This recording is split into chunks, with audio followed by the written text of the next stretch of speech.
Bonjour à tous, aujourd'hui une nouvelle vidéo au débat. Mais avant de commencer, je vous rappelle que vous pouvez toujours me poser des questions pour la FAQ des 1000 abonnés, dans les commentaires de ma vidéo intitulée Annonce. Le débat va concerner le sujet du bien et du mal dans l'univers de One Piece, car tout le monde le sait que sur le papier, marine égale gentil et pirate égale méchant.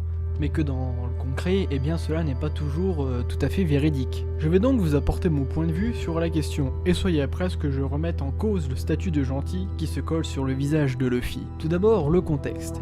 Il existe un gouvernement mondial qui régit le monde. Chez nous, dans la vraie vie, on pourrait le comparer à l'ONU. Sauf que là, l'organisation pèse vraiment dans le game.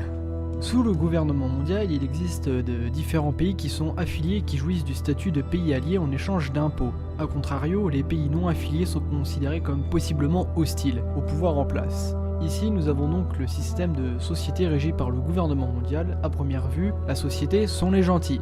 En face, nous avons les pirates, ils refusent la société en vivant une vie de hors-la-loi, ils s'opposent à l'ordre mondial et se voient octroyer des primes sur leur tête. Chaque pirate est poussé par un désir différent, certains sont à la recherche de pouvoir et de domination, d'autres de liberté. Quel que soit leur motif, ils sont des criminels.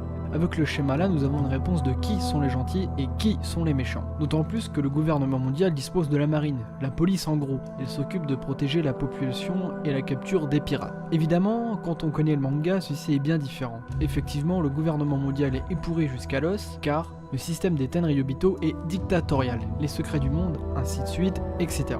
Mais intéressons-nous à la marine, qui eux sont vraiment voués à la protection des citoyens. Animés par une soif de justice, ce sont l'étendard du bien. Ceux qui jouent contre la marine dans son statut de gentil, les voici. Akainu, lui déjà c'est un maboule, il veut casser du pirate et n'hésite pas à exécuter des soldats pour insubordination ou encore des civils. Sans oublier, ce sont les toutous du gouvernement mondial, donc ils agissent pas toujours dans le bien commun, notamment les émerauds qui se doivent de protéger les Tenryubito.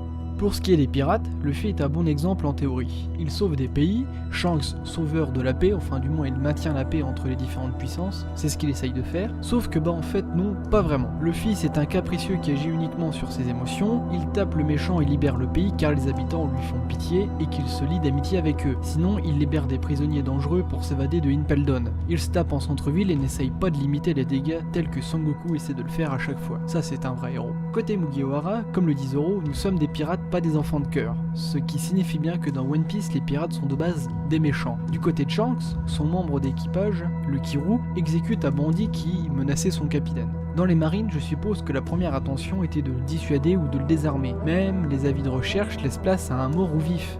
Alors que chez les pirates, ça fait des combats à mort et ça laisse pour mort son adversaire justement quand celui-ci a perdu. Si on enlève les magouilles du gouvernement mondial et Akainu, le taux d'enflure véritablement méchant dans One Piece sont majoritairement des pirates. Ce serait comme dire je suis un terroriste mais pas d'amalgame avec les autres terroristes qui font des attentats. Tu rentres dans une catégorie de crapules qui a rejeté la vie que t'offre la société, barbe blanche pillée, les Yonko apposent leur bannière à des territoires, donc si tu es un pirate, même si tu sauves des pays, tu restes quand même entre guillemets méchant.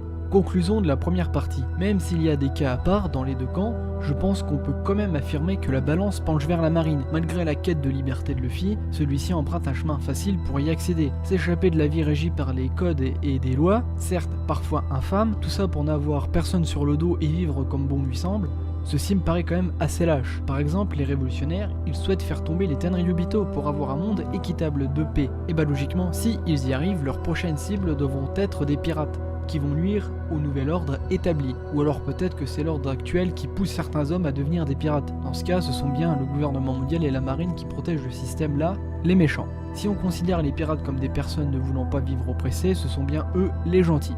Après effectivement, Kaido par exemple, je ne sais pas si ça pourra s'appliquer chez lui cette idée de fuite pour vivre heureux. Deuxième partie, peut-on considérer Luffy comme un anti-héros ?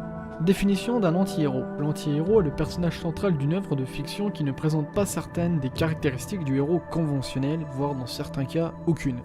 Je ne pense pas que Luffy soit vraiment quelqu'un de foncièrement bon, ni de foncièrement mauvais, attention. Certes, il a une morale qui se rapproche du héros vertueux, mais comme je l'ai dit plus tôt, il fait un raid sur une prison qui enferme les pires criminels. Il a même fait alliance avec Crocodile pour réussir à s'enfuir. Et Crocodile, même si je l'adore ce perso, ça reste une enflure quand même. Le fait aussi en tant que pirate, il ne peut pas être un héros qui sauve la veuve et l'orphelin, même si en théorie il le fait. Son rêve de liberté, d'être l'homme le plus libre au monde, d'ailleurs presque tous les Mugiwara ont des rêves égoïstes qui ne seront pas d'utilité publique, donc ils ne répondent pas forcément aux héros vertueux Et sans oublier que Luffy, il botte les fesses des darons innocents qui essaient de nourrir leur famille, les pauvres petits marines. Pour le coup, je vous laisse le soin d'argumenter sur le côté anti-héros ou non. Je ne pense pas avoir la maîtrise pour énoncer un avis fixe qui puisse être la réalité. Chacun va se faire son avis. Moi je pense quand même que les Mugiwara, bon, on va prendre que Luffy, ça ne reste pas non plus un héros super vertueux. C'est juste un mec égoïste, entêté, qui agit selon ses émotions. S'il trouve que c'est pas, selon lui, quelque chose de moralement bien, il va essayer de le réparer, comme par exemple les habitants d'Wano qui n'ont pas à manger. Mais ça ne reste pas non plus un super héros qui essaye d'établir l'ordre de la paix. Non, lui en fait il va d'un point A à un point B, il est parti de son île pour arriver sur Raftel, et les gens qui croisent autour de lui pendant son voyage, s'il les estime sympathiques, il va les aider. Voilà, c'est tout. Du coup, donnez-moi votre avis sur les différents sujets de la vidéo. J'espère qu'elle vous a plu, et je vous dis donc sur ce, à la prochaine.